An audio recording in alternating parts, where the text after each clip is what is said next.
తప్పనిసరిగా మేము ఎంత వేగవంతమైతే అంత వేగవంతంగా ఎన్డీఎస్ఏ రికమెండేషన్ మేరకు ఆ 3 బ్యారేజెస్ టెస్టింగ్ పూర్తి చేయించి ఆ తర్వాత మరి ఏదైతే వర్క్ చేయాలనో రిపేర్ అండ్ రిహాబిలిటేషన్ కి మరి అది పూర్తి చేయించి ఆ బ్యారేజెస్ తిరిగి ఉపయోగంలోకి తీసుకొస్తాము అని చెప్పి కూడా నేను మనం చేస్తున్నాను.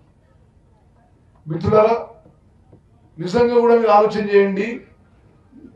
గతం అధికారంలో ఉన్న వాళ్ళు 1,81,000 కోట్లు ఖర్చు పెట్టి ఏదైనా ఒక్క ప్రాజెక్టు సరిగ్గా పూర్తి చేశారని కఠిన కాళేశ్వరం కోల్పోయింది.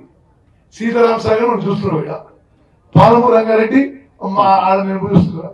దేవాదుల పూర్తి చేయలేదు, గౌరవల్లి పూర్తి చేయలేదు, కల్వకుర్తి, నెట్టెంపాడు, కోయిల్ సాగర్, భీమా, ఎస్ఎల్బిసి టనల్, దిండి ఒక్క ప్రాజెక్టు పూర్తి చేయలేదండి. వాళ్ళకి ఇరిగేషన్ ప్రాజెక్టులు అంటే వాళ్ళ జేబులు నింపుకోవడం తప్పితే జనానికి నీళ్ళు ఇవ్వడం కాదు. నేను ఇరిగేషన్ మంత్రి చెప్తున్నా, 10 ఏళ్లలో ఇరిగేషన్ శాఖని అస్తవ్యస్తం చేసిండు, ధ్వంసం చేసేసిండు. మేము వచ్చిన తర్వాత 1000కి పైగా ఇంజనీర్లని 1800 మంది లష్కర్లను రిక్రూట్ చేసినాం. మీరు ఇప్పుడు వచ్చినాక ఇక్కడున్న ఈ ఎస్సీలు సార్ మొదటిసారి నాకు ప్రమోషన్ వచ్చింది, ఇప్పుడు ఈ పోస్ట్ లో ఉన్నది. ఆ 10 ఏళ్లలో ఇరిగేషన్ శాఖ నార్మల్ నడవలే. రిక్రూట్మెంట్ కానీ, ప్రమోషన్స్ కానీ, సిస్టమ్ కానీ, డిసిప్లిన్ కానీ పూర్తిగా మరి కథం పెట్టించింది. ఈ రోజు వాళ్ళు కరువు వచ్చిందని ఆ కరువు సమయంలో ఆ బ్యారేజెస్ విషయంలో ఆ బ్యారేజ్ విషయం మీ టైంలోనే కూలిపోయినాయి. ఇప్పుడు మేము ఒక చట్టపరంగా, ఒక సైంటిఫిక్ గా, ఒక లాజికల్ చేస్తున్నాము.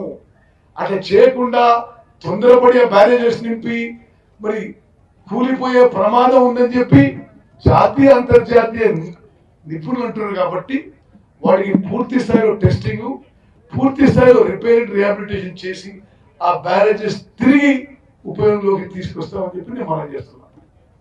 చివరిగా మరి ఖమ్మం జిల్లా మరి కాంగ్రెస్ పార్టీ కూడా ఒక కంచుకోటలా ఉంది.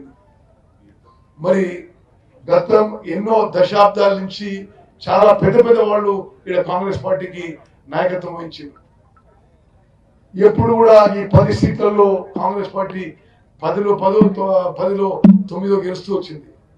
గతంలో మరి జలగం వెంగళరావు గారి నుంచి మరి సిద్ధారెడ్డి గారి నుంచి బట్టి విక్రమార్క గారు, పొంగులేటి శ్రీనివాసరెడ్డి గారు, తుమ్మల నాగేశ్వరరావు చాలా సమర్థవంతమైన నాయకత్వం ఖమ్మం జిల్లాకి మరి కాంగ్రెస్ పార్టీ ద్వారా అందించని చెప్పి మనం చేస్తూ ఈ రోజు కూడా మనం చెప్తున్నా, ఈ రాష్ట్రాన్ని నడిపించేది ఖమ్మం జిల్లా నాయకులే, ఖమ్మం జిల్లా మంత్రులే. మరి తప్పనిసరిగా వారి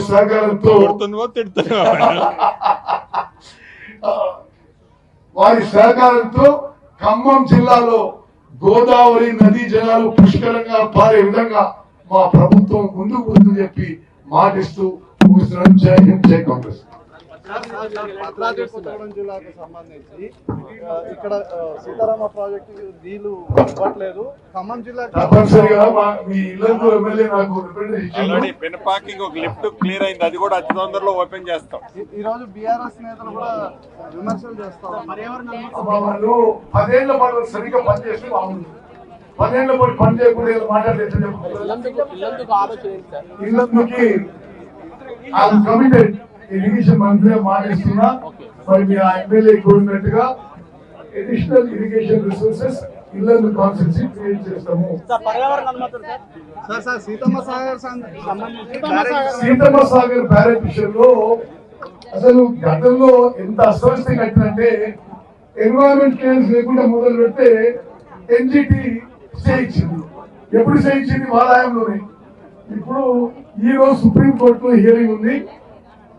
సీతమ్మ సాగర్ బ్యారేజ్ పై న్యాయపరమైన చిక్కులు మరి తొలగించి తిరిగి పనులు మొదలుపెట్టే ప్రయత్నం మేము సిన్సియర్గా ట్రై చేస్తాం.